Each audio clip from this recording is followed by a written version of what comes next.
En sesión privada vamos a conversar ahora con el senador presidente de la Democracia Cristiana, Ignacio Walker. Dicen que quería ser actor, que era su sueño, el de toda su vida, y cantante. De hecho, en los últimos años del gobierno militar o de la dictadura, según usted quiera llamarle, él en reuniones semiclandestinas junto a su mujer cantaban a voz en cuello canciones, por ejemplo, de Mazapán, grupo que integraba Cecilia Echeñique, su mujer, hasta el día de hoy. Pero básicamente Ignacio Walker es un político de alma, y sobre eso, sobre la política nacional, vamos a conversar con él.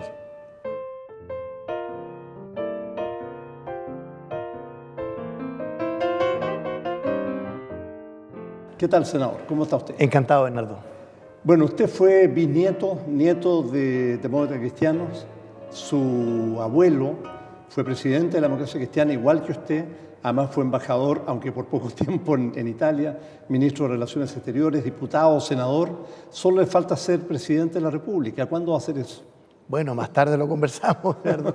No, la verdad, cada día tiene su afán, perdón por la lata de frase, pero yo creo que siempre uno tiene que ir dando los pasos con mucha disponibilidad interior. O sea, por ejemplo, esto de senador. Yo ni siquiera me había inscrito como candidato a senador. Yo ni iba a postular al Senado. De hecho, le cuento la anécdota, en un viaje en Escocia con mi señora, con mis hijos, hija y yerno que estudiaban allá.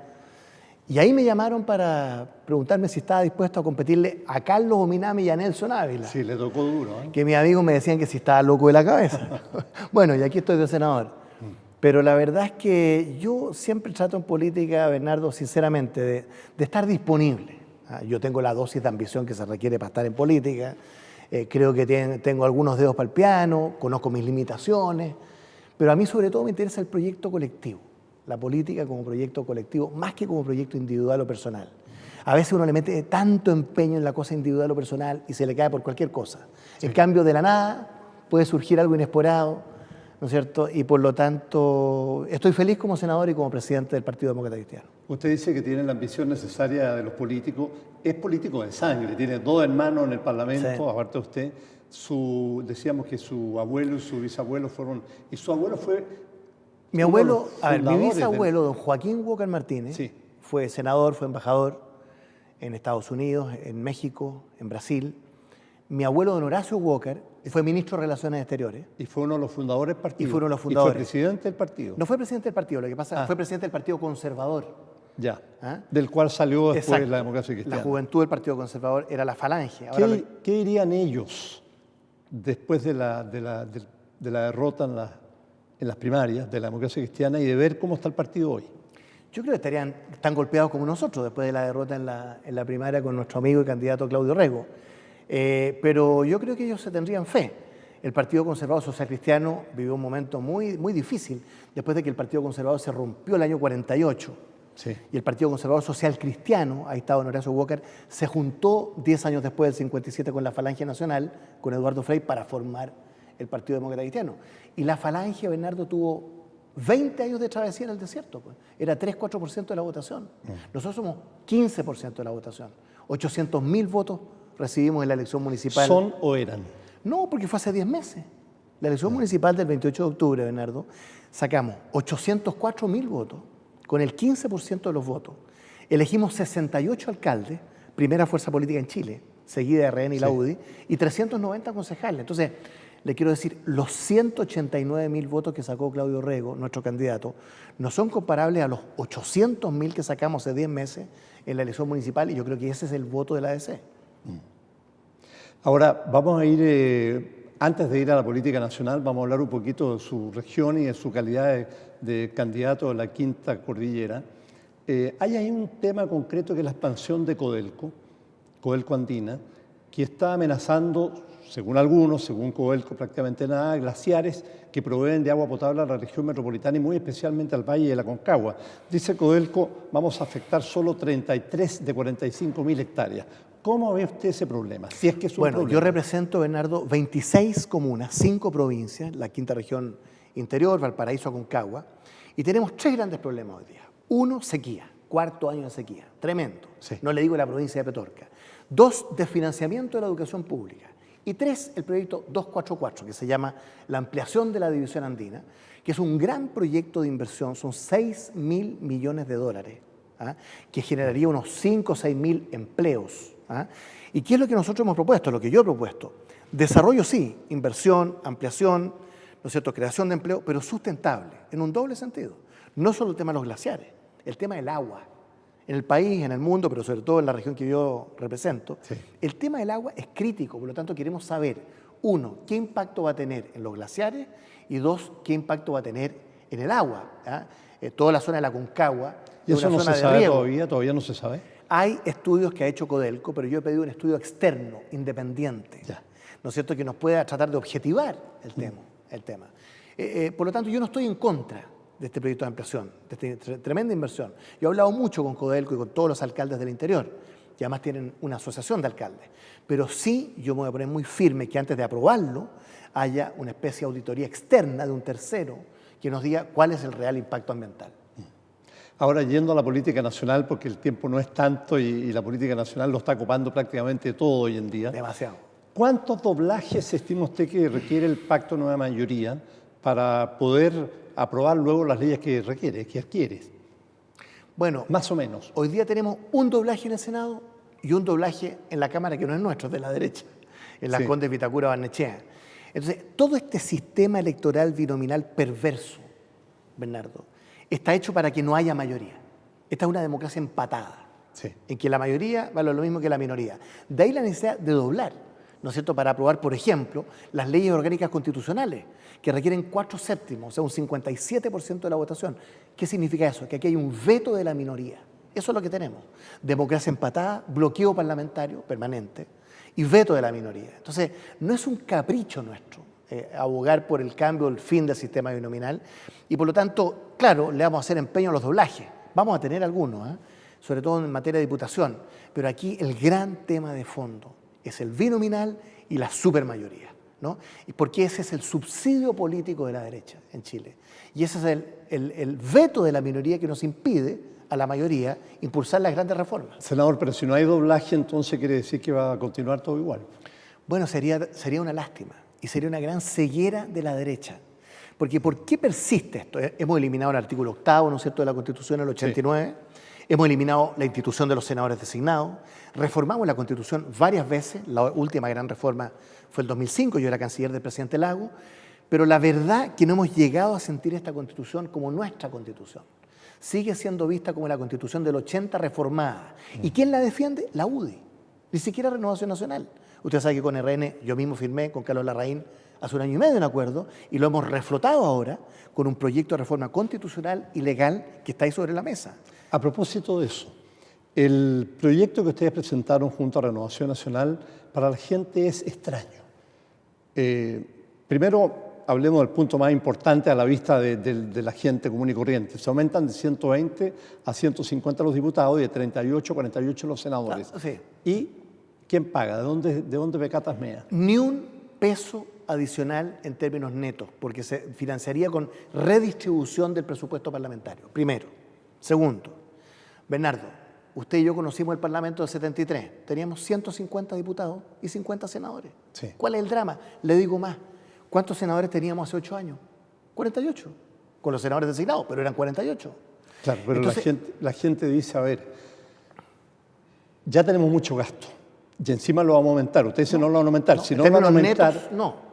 Redistribución de la asignación al Parlamento. Si no lo van a aumentar, significa entonces que se ha estado gastando en exceso. No, porque la verdad, nosotros tenemos 120 diputados, 38 senadores, o sea, gastamos menos que los 47 que teníamos hace 8 años. Pero mire, pesos más, pesos menos, Bernardo. Son muchos. ¿Cuánto vale invertir en democracia?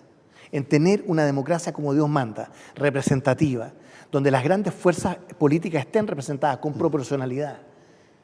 ¿Eso cuánto vale? ¿10, 12 millones de dólares? O sea, por favor, ¿de qué estamos hablando? Mire, si solo fuera por los pesos, Helmut Kohl nunca habría reunificado a Alemania. Era muy caro. Pero la gente dice, ¿cómo es posible que propongan gastar más dinero? ¿Sabe lo que dice la gente, Bernardo? Ahí están las encuestas. Revise las últimas encuestas de CEP y Edimark. 70% de la gente quiere cambiar el binominal. A lo mejor la gente no sabe mucho en qué consiste el binominal, en su operación, pero entiende que aquí hay una distorsión, ¿no?, de la voluntad popular. Entonces, la verdad Hemos tenido mucha paciencia, llevamos 23 años. Hemos presentado, Bernardo, 20 proyectos de reforma constitucional y legal para cambiar el binominal. Y no se oye padre. Este proyecto que presentan ustedes junto a Renovación Nacional, ¿es una eliminación del binominal o es una reforma? Totalmente en la Cámara de Diputados, totalmente, le explico. Pero en el Senado no. No, en la Cámara de Diputados, ¿cuántos distritos quedarían binominales? Ninguno. Tendríamos distritos de 3 diputados el mínimo a 8 diputados. 5 distritos de 8 diputados, lo que permite una adecuada representación. En cambio, en el Senado creamos la figura de los senadores nacionales, 8 senadores nacionales, para tratar de que ahí se exprese la mayoría. No es el ideal para nosotros, fue la transacción. Hay 40 que quedan con binominales. Así es, y no nos gusta eso, pero en la política hay que transar. Yo no pierdo la esperanza, como senador, como presidente del Partido Demócrata Cristiano, que logremos un acuerdo para que haya verdadera proporcionalidad también en el Senado. En estos días ha habido una reunión, ¿no es cierto?, del propio presidente Piñera con los miembros de la Comisión de Constitución. Sí. Este es un proceso, este es el arte de la política. Y la política en el Parlamento. Yo soy optimista, en el sentido que yo creo que le llegó la hora al sistema binominal. Y si no, que cada cual asuma su responsabilidad. El presidente del partido, el de la UDI, Patricio Melero, dijo que ustedes han tenido, la democracia cristiana ha tenido 20 años para cambiar el binominal y no lo han hecho. Así es, porque no hemos tenido los votos de ellos. Hemos presentado 20 proyectos, Bernardo, 20. El último, un proyecto de Jorge Burgos, sobre la base de la propuesta de Edgardo Benninger. ¿Alguien podrá considerar que Edgardo Benninger era un extremista, un tipo desequilibrado? Fue como su testamento, el informe Benninger, y un informe también de Pato Zapata, para tener un sistema razonablemente proporcional. No es como el primer distrito, el año 73, que elegía 18 diputados. No, aquí 8 máximo. Sí. Lo que es muy razonable. Por lo tanto, yo espero que haya conciencia y voluntad de aquí al 17 de noviembre, porque estamos en la elección presidencial y ningún candidato va a poder escaparse de esta definición. ¿Usted aceptaría, dentro de la reforma a la Constitución, un llamado a elecciones de todo el Congreso Nacional con el objeto de eliminar a muchos que se han hecho eternos, que ya se han hecho vitalicios, o bien a algunos que han salido solo por el sistema binominal? Mire, la renovación del Parlamento chileno, yo soy cientista político, lo voy a hablar como cientista político, sí. En los estudios comparativos, en el Parlamento chileno tenemos mucha renovación periodo a periodo, cerca del 40% en la última elección de diputados. En la literatura hay una gran discusión, un gran signo de interrogante, sobre si poner o no fin a la reelección de los parlamentarios. La evidencia no es muy concluyente. Le quiero decir, Bernardo, son muy pocos, menos de los dedos de esta mano, los diputados que están ahí desde el año 89 o 93, ¿no? Y senadores ha tenido también una gran renovación. Entonces, yo estoy abierto a esa discusión, pero eso hay un proyecto aprobado en la Cámara de Diputados a propósito, máximo 3 periodos de diputado, máximo 2 periodos de senador. A mí me gusta, yo jamás sería más de 2 periodos de senador. ¿Igual Son le parece 8 años? 16 años. 8 años le parece bien, igual Sí, como senador. sí. Y para presidente de la República, ¿usted prefiere 4 años con reelección, 5 o 6? 4. Sin reelección. Y a propósito de Edgardo Benninger, sin reelección. Nosotros escribimos un artículo, una columna cuando se estaba discutiendo esto, antes de que él falleciera, en el Mercurio, donde defendíamos 4 años sin reelección. ¿Por qué? Porque lo importante no son los 4 o los 6 años, es la simultaneidad de elección presidencial y parlamentaria. Sí. Porque si usted tiene 6 de presidente, 4 de diputado, 8 de senador, alcaldes, concejales, viviríamos en elecciones. Y yo creo que eso es inconveniente, y además cuando usted tiene simultaneidad de elección presidencial y parlamentaria, le da coherencia a las mayorías expresadas en el Ejecutivo y en el Legislativo. Así que 4 años sin reelección. Por una razón más, porque cuando hay reelección inmediata, porque hoy día se puede después, ¿no es cierto?, de un periodo, cuando hay reelección inmediata, el riesgo del populismo y la demagogia es muy grande. Sí. Porque el presidente en ejercicio, que dura 4 años, es candidato permanentemente para la reelección. Y mi enemigo es el populismo en América Latina. ¿No le parece 4 años ha sido demasiado pocos? Tanto para Michelle Bachelet como para los anteriores. Y Patricio Aylwin. O sea, ¿quién puede decir, oiga, le faltó tiempo a Patricio Aylwin? Fue el tiempo justo, fue perfecto. Ahora uno dice, fue un tiempo de transición. Bueno, hoy día tenemos 4 años. Yo creo que hoy día está la velocidad de los cambios, Bernardo. Que lo que no hizo en 4 años, que venga otro gobierno. A continuar las tareas, porque muchos de los temas que hoy día hemos aprendido en Chile son de continuidad. No vamos a reinventar Chile cada 4 años, por suerte. Bueno, la democracia cristiana está proponiendo una reforma a la Constitución. La izquierda o un sector importante de la izquierda hablan fuertemente de una asamblea constituyente, que claramente es una visión de izquierda, que usted de alguna manera defendió en algún momento, ¿Sí? diciendo textualmente que ella debiera actuar como canalizadora de las demandas ciudadanas. ¿Sigue opinando lo mismo usted? Absolutamente. Mire, lo que pasa es lo siguiente, y nuevamente a lo mejor hay una distorsión académica. Hay buenas y malas asambleas constituyentes. Me explico.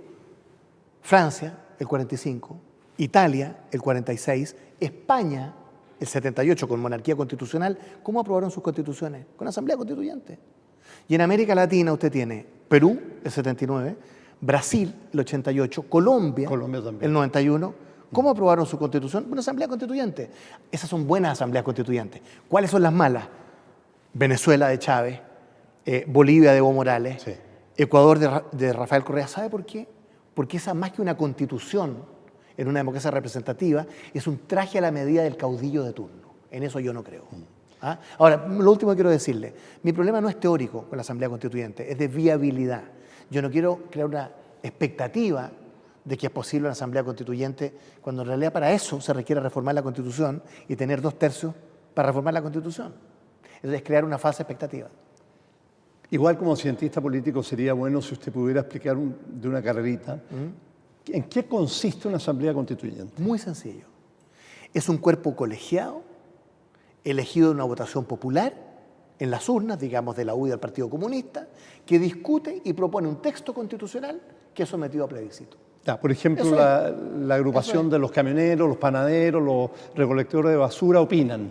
¿Cómo debe ser la nueva No, todo el constitución? mundo puede opinar, pero el cuerpo colegiado es elegido en las urnas, digamos, 80 personas, ¿no es cierto? Elegido en votación popular. Pero ahí puede ir cualquiera. O sea, por supuesto, pero generalmente son los partidos políticos, por suerte. Porque en Chile, Bernardo, tenemos partidos políticos. Es una gran cosa. Fíjese la última elección del Perú, 5 candidatos presidenciales. ¿Cuántos partidos? Ninguno. Aquí casi todos los candidatos son de partidos políticos y hay coaliciones políticas. Esa es una gran fortaleza de una democracia, creo yo. Bueno, la democracia cristiana, vamos a ir al tema más peleagudo del último tiempo, que es la proximidad de la elección presidencial y todo lo que ha estado ocurriendo en el país en torno a esto. La democracia cristiana se ha integrado al comando de Michelle Bachelet, que ya estaba armado, fundamentalmente por partidos de izquierda que estaban afiatados. ¿Qué hace la democracia cristiana ahí? ¿Ha sido bien recibida? ¿Está integrada realmente? ¿Tiene derecho a voz? Bueno, Michelle Bachelet ha dicho, aquí hay 2 etapas, ¿no es cierto? Uno, la que concluyó el 30 de junio con la primaria, y otra, la que comenzó el 1 de julio con la nueva mayoría. Ya. Porque en la primera etapa fue la candidata de 5 partidos de izquierda, de la nueva mayoría, sin la democracia cristiana, sin el Partido Radical, Claudio Rego, José Antonio Gómez. Ahora hay una segunda etapa y nosotros nos sentimos plenamente incorporados, considerados en nuestro comando presidencial, con nuestra candidata presidencial, Michelle Bachelet. Yo no tengo no solo ningún reclamo, ha habido allí una apertura a construir una propuesta programática que recoja la diversidad de la nueva mayoría. O sea, este no es un contrato de adhesión, ¿no es cierto? Obviamente. Sí. Y nuestra gente está participando en el aspecto programático para ofrecer al país y a la mayoría una propuesta que recoja la diversidad de lo que llamamos una nueva mayoría, que es una idea que tiene una cierta épica. Yo recorro el país mucho. Yo me di cuenta en la elección municipal el año pasado, donde fuimos unidos, con un candidato único alcalde, Sí. y con 2 pactos de concejales. Y lo que vimos ahora en esta primaria, o sea, 3 millones de personas, de las cuales 2.100.000 fueron a votar por la nueva mayoría. Hay una cierta épica, es con esta idea de la nueva mayoría, que a mí me atrae, es como una renovación de la política. ¿Cuándo se acabó la concertación a propósito? No se ha acabado. Nosotros somos parte de la concertación y la última declaración que suscribimos hace 2 meses... Más bien la concertación es parte del pacto de nueva mayoría. Ese es el tema. O sea, en esa declaración los 4 presidentes dijimos desde la concertación, o sea, sin renegar de la concertación, menos de los últimos 20 años, construyamos una nueva mayoría. Y ahí estamos, ¿no es cierto? Y hay Partido Comunista, el MAS, la Izquierda Ciudadana, y esto es crecedor. Yo creo que hay un efecto como de crecimiento exponencial de esta nueva mayoría. La primaria fue una demostración. Hay un espíritu nuevo, una nueva etapa, un nuevo ciclo, una nueva mayoría. Dentro de este comando de Michelle Bachelet, para volver un poquito a ese punto, usted dice que la democracia cristiana ha sido muy bien recibida, que la expresidenta habla de una segunda etapa. ¿Qué ideas de la democracia cristiana, qué conceptos no imposiciones, pero conceptos se están presentando y han sido aceptados. Nosotros tenemos una sola idea central movilizadora como partido, que es la agenda social contra la desigualdad y el abuso. Esa es nuestra propuesta. Así lo sancionamos en la última Junta Nacional, en forma unánime, con mucha fuerza.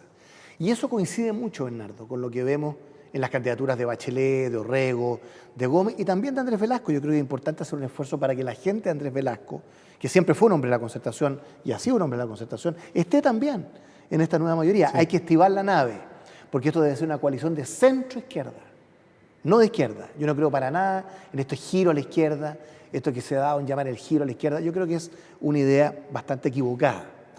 Entonces, dentro de eso, reforma educacional, reforma tributaria, reforma política, nueva constitución, decimos nosotros, desde el año 2007, y los cambios laborales y de pensiones. Yo creo que son los 5 grandes temas característicos de esta nueva mayoría, porque hay otros temas de país, energía, medio ambiente, infraestructura, sí, modernización del Estado, que son más de país, más de consenso. Ahora, usted hablaba de Andrés Velasco, precisamente quisiera saber si usted, como presidente de la Democracia Cristiana, es partidario de recoger la idea de él, de que el 10% más rico de la población pague sus estudios, desde luego pague su universidad, y no como se está proponiendo, que es gratuidad para todos. Mire, hace 1 año y medio, los 5 presidentes de los partidos más votados de la oposición, la Concertación y el PC, suscribimos un documento de unas 10, 12 páginas, bien de fondo sobre el tema educacional, donde hablamos gratuidad para el 70% de menores ingresos. Y Michelle Bachelet, Bernardo, si usted se fija, en su declaración hace 2 meses, cuando debatió con Claudio Orrego, dijo exactamente lo mismo. Dijo, bajo mi gobierno, 4 años, gratuidad para el 70% de menores ingresos. Y añadió, en la perspectiva de gratuidad universal. Y ahí tenemos una diferencia, tenemos un matiz. Yo creo en otra cosa. ¿Qué es lo que Yo creo el que puede pagar que pague, el que no puede pagar que no pague. Así de sencillo. Eso es justo. ¿Y cómo no se paga el que no puede pagar? Hay 2 fórmulas. Uno, becas, o sea, gratuidad para el 70% de menores ingresos. Y para el 30% restante, crédito barato, al 2% de tasa de interés, pagando máximo el 10% del ingreso cuando tenga trabajo. A mí me parece que eso es lo justo, pero Bachelet dijo, bajo mi gobierno, 70%, gratuidad para el 70% de menores ingresos. Y en eso estamos completamente de acuerdo. La calle está pidiendo gratuidad desde hace mucho tiempo y la está exigiendo con fuerza, y ni hablar cómo la va a exigir cuando suma el nuevo gobierno. Si es elegida la presidenta Michelle Bachelet, ella habla de gratuidad progresiva hasta lograrla en un plazo, de acuerdo a la reforma tributaria, en un plazo de 4 o 5 años. Mientras tanto, ¿qué? No, mientras tanto vamos avanzando año a año. Le digo más, hemos ya ido avanzando en los últimos años en esta materia. El presupuesto de educación, Bernardo, que siempre es una obra gobierno-oposición, sí, y el presupuesto de la nación en general, hemos pasado en los últimos 4 años, efectivamente, de 9.000 a 12.000 millones de dólares al año. Ha sido un esfuerzo importante del Parlamento y de la sociedad. No son platas de todos los chilenos, que han ido a becas, a créditos. Hoy día hay 1.100.000 jóvenes en la educación superior. Eran 240.000 cuando recuperamos la democracia. Y eso lo hemos ido financiando. Ahora, lo que nos hemos propuesto con la presidenta Bachelet es un salto cualitativo mayor, en un doble sentido. Avanzar hacia la gratuidad, ahí está el matiz de hasta dónde, sí, pero en el gobierno de Bachelet, de la nueva mayoría, gratuidad para el 70% de menores ingresos. ¿Cuál es el punto de tope ahí? Los aranceles. Chile tiene, libro de Patricio Meller, los aranceles universitarios más altos del mundo, en proporción al ingreso per cápita del país. Eso yo creo que es insostenible. Hoy día el 80% del financiamiento de la educación superior es de las familias. Una de los propios alumnos de su familia. Vale a un padre, a una madre, 4 o 5 millones de pesos. Absolutamente. Una locura. En las carreras, claro, más caras. Pero ahí sobre todo la Universidad de Chile y la Universidad Católica tienen mucha responsabilidad, que se han disparado fuertemente los aranceles. Entonces, ¿qué estamos proponiendo? Beca, sí señor, gratuidad. Pero el que recibe la beca, que es la universidad o el instituto profesional o centro de formación técnica, se compromete a tener que el arancel de referencia sea un arancel real, porque hoy día la brecha entre el arancel de referencia y el arancel real es muy grande. Entonces usted recibe una beca por el arancel de referencia, pero como el arancel real es más caro, usted tiene que endeudarse por el saldo. Y eso obviamente tenía mucha gente muy endeudada porque hemos reprogramado las deudas de una manera muy sustantiva. Quiero insistirle un poquito en lo que le señalaba antes. Está muy claro se va a ir dando gratuidad dentro de lo posible, pero va a haber Hasta el 70%. perfecto, pero va a haber un periodo importante en el cual no va a estar el dinero. Supongamos que asume Michelle Bachelet como presidenta, si no ocurre no es problema suyo, bueno, como senador sí, pero no como, como parte del gobierno. ¿De dónde se saca ese dinero para tranquilizar a esos miles de muchachos que están en la calle desde hace ya años? Es que lo primero que vamos a hacer es la reforma tributaria, que fue lo primero que hizo Patricio Aylwin. Cuando entró Aylwin, ¿qué hizo? La primera medida, con Alejandro Fox, de ministro de Hacienda, la reforma tributaria. ¿Quién lo dijo la derecha? La UDI votó en contra, que estábamos desmantelando el modelo. Y el país creció 10 años, a una tasa nunca antes vista. Entonces, esta campaña del terror de la derecha, de que subiendo los impuestos vamos a tener el crecimiento, la inversión, es absurdo. Por supuesto que somos gente razonable. ¿Vamos a aplicar una reforma tributaria importante? Sí. 3 puntos del producto es harta plata. Son unos 6.000 millones de dólares. Pero bueno, si no hemos entendido que el malestar social es real, que debajo de la superficie hay contradicciones en este proceso de modernización, que hay 2, 3 o 4 países, y que el primer punto de la agenda de la gente es la educación, no hemos entendido nada. Por lo tanto, responsablemente, porque por Dios que fuimos responsables 20 años, responsabilidad fiscal, políticas contracíclicas, autonomía del Banco Central, etcétera, la regla fiscal, del superávit, estructural, etcétera, etcétera, etcétera. O sea, a nosotros se nos puede acusar de muchas cosas, pero no de ser irresponsables. Durante 20 años, Bernardo, logramos garantizar desde una coalición de centro-izquierda estabilidad política, gobernabilidad democrática, crecimiento económico y equidad social. No es un balance menor ni mezquino para 20 años de nuestra historia. Ahora, el tiempo va corriendo, sin darnos cuenta, vamos a estar prácticamente encima de las elecciones, con una democracia cristiana integrada a un comando del cual forma parte el Partido Comunista. Yo le quiero recordar a usted lo que expresó el 5 de noviembre. Dijo: la democracia cristiana no va a formar parte de una coalición con el Partido Comunista porque eso supone altos niveles de convergencia política y no solo electoral. Luego, el 11 de diciembre dijo: son tan profundas y definitivas nuestras diferencias con el Partido Comunista que no podemos constituir una misma coalición política con ese partido. La tenemos que tener con fuerzas políticas leales, afines y convergentes programáticamente. ¿Qué lo hizo cambiar que usted ahora está integrado? No he cambiado. Lo voy a explicar. Es distinto una coalición de un gobierno. O sea, una coalición política, Bernardo, trasciende con creces a un gobierno. ¿Cuánto lleva la concertación? 25 años. ¿Se fija o no? Sí. ¿Cuál es nuestra política de alianza? La concertación.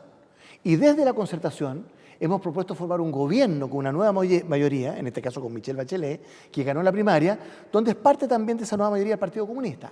Por lo tanto, una cosa es la coalición política de la que una forma parte, y otra cosa es el gobierno, que dura 4 años, ni 15 ni 20. Ojalá dure 20 esta nueva experiencia, la nueva mayoría. Entonces, mire usted lo que dice el Partido Comunista. Hace 2 semanas, su presidente Guillermo Tellier: no hemos tomado la decisión de integrar un gobierno. Vamos a preservar nuestra autonomía, porque ellos quieren ver el programa de gobierno, obvio, nosotros también. A lo mejor la gente se pierde con esta sutileza, pero una cosa es la política de alianza, la coalición política, que en nuestro caso es la concertación. ¿Por qué? Porque somos fuerzas políticas afines. Y otra cosa es un gobierno que dura 4 años, donde uno puede tener, ¿no es cierto?, dada la envergadura de la reforma, una amplitud mayor. No hemos resuelto este tema. No está resuelto. Oficialmente en la democracia cristiana nuestra política de alianza es la concertación. Ahora, ¿va a formar parte el Partido Comunista de ese próximo gobierno? No sabemos. Lo que sí sabemos es que hay que ganar con Bachelet para empezar a hablar y pensar en un gobierno el 17 de noviembre. Y ahí vamos a saber, uno, si el Partido Comunista está dispuesto a entrar. ¿Qué pasa si el Partido Comunista está dispuesto? Bueno, ahí la que decide quiénes forman parte del gabinete es la presidenta electa, ¿no es cierto? En este caso, Michelle Bachelet. Y nosotros vamos a ser respetuosos de eso, pero nuestra coalición política, nuestra política de alianza, siempre va a ser entre fuerzas afines, por supuesto. Y tenemos profundas diferencias con el Partido Comunista como para formar parte de una coalición política, digamos, para 10, 15, 20 años de la historia. A ver, resumiendo, si le entiendo bien, usted dice por 4 años con el Partido Comunista sí. Si es la decisión de la presidenta Bachelet de integrarlos al gobierno, si es la decisión del Partido Comunista de integrarse al gobierno, que ha dicho que no tiene tomada esa decisión, y esa discusión vendrá después del 17 de noviembre. Porque ¿cómo vamos a estar hablando de formar un gobierno si todavía ni siquiera ganamos? Primero ganemos con Michelle Bachelet el 17 de noviembre. Y ahí vemos con quiénes vamos a conformar ese gabinete de ministros, de subsecretarios, cuál va a ser el rol del Partido Comunista. Mire, nosotros nunca hemos sido anticomunistas, nunca. La democracia cristiana siempre se ha negado a cualquier proscripción, ¿no?, del Partido Comunista, pero tenemos profundas diferencias. Lo que yo he dicho en esa entrevista y otras, pongamos las cartas sobre la mesa, conversemos, ¿qué creemos del tema de los derechos humanos? Nosotros defendemos el valor universal de los derechos humanos. Hay demócratas cristianos que quieren exigir que el Partido Comunista firme una declaración de condena a las violaciones de derechos humanos en Corea del Norte y Cuba. Yo lo pongo de otra manera. Tuvimos una reunión en diciembre con el Partido Comunista, las dos directivas. ¿Qué quedó ahí de manifiesto, Bernardo? Nosotros defendemos el valor universal de los derechos humanos. O sea, lo que le pasa a Rosa María Payá, que en estos días viene a Chile, una joven de 22 años, no es un tema solo para los cubanos o los demócratas cristianos, es para todo el mundo, es un tema universal, ¿ya? Ellos creen en el principio de no intervención, Entonces, al final, el principio de no intervención termina siendo una excusa frente al valor universal de los derechos humanos, la soberanía de los estados. Por eso vino el tema de Corea del Norte, de Siria, porque Cuba, para qué decir, el Partido Comunista dice, no, ahí soberanía del Estado, no intervención. Nosotros decimos, no, pues señor, no hay dictaduras buenas o malas. El valor de los derechos humanos o es universal o no es. El valor de la democracia, ¿no es cierto? El Partido Comunista chileno defiende que Cuba es una democracia avanzada. Nosotros creemos que es una dictadura. El rechazo de la violencia política y la dictadura en todas sus formas. Y lo más importante, para serle franco, el Partido Comunista ha dicho, o ha dado a entender, incluso hay un eslogan por ahí en la Juventud Comunista, con un pie en la moneda y un pie en la alameda. Eso no. O sea, o somos o no somos. Y cuando uno está en un gobierno, está con los dos pies en el gobierno. Y una última pregunta, muy breve, por favor, la respuesta. Usted como cientista político, doctor en ciencias políticas, ¿cómo ve la realidad política de nuestro país? Sé que la respuesta podría ser muy amplia, pero en resumen, lo más importante. En dos palabras, yo no tengo una visión catastrofista de Chile. Ya. Chile no se está cayendo a pedazos. Ajá. Hay pilares sólidos. ¿Hay malestar social? Sí. Sí. No comparto la tesis de Jovino Novoa en su libro que dice el malestar social es un invento de la izquierda. No lo comparto para nada. El malestar social es real. Y uno pincha debajo de la superficie, más allá de las calles, ¿no es cierto?, y las manifestaciones, y hay malestar. ¿Por qué? Porque los procesos de modernización son muy contradictorios y generan grandes desigualdades. Mire usted en China, hoy día, ahora China tiene una tremenda clase media nueva, Chile también, una tremenda clase media. Entonces, yo no creo que Chile se esté cayendo a pedazos, sí creo que hay ciertas reformas estructurales fundamentales, educación, tributaria, política, cambios en lo laboral y las pensiones, y por supuesto temas de país como energía y medio ambiente y modernización del Estado, infraestructura. Entonces, yo tengo una mirada muy optimista de Chile. Yo soy de los que actúan con convicción respecto a estos 20 años de la concertación. Hay otros que reniegan desde la concertación. Yo al contrario, actúo con mucha convicción respecto a lo que hicimos con Elwin, con Frey, con Lagos, con Bachelet. Yo soy de ahí. Yo soy concertacionista hasta la médula de los huesos. Y no tengo arreglo. Y para terminar, apuesta 10-1 a que Bachelet le gana a Matei. Sí. Sí. Sí.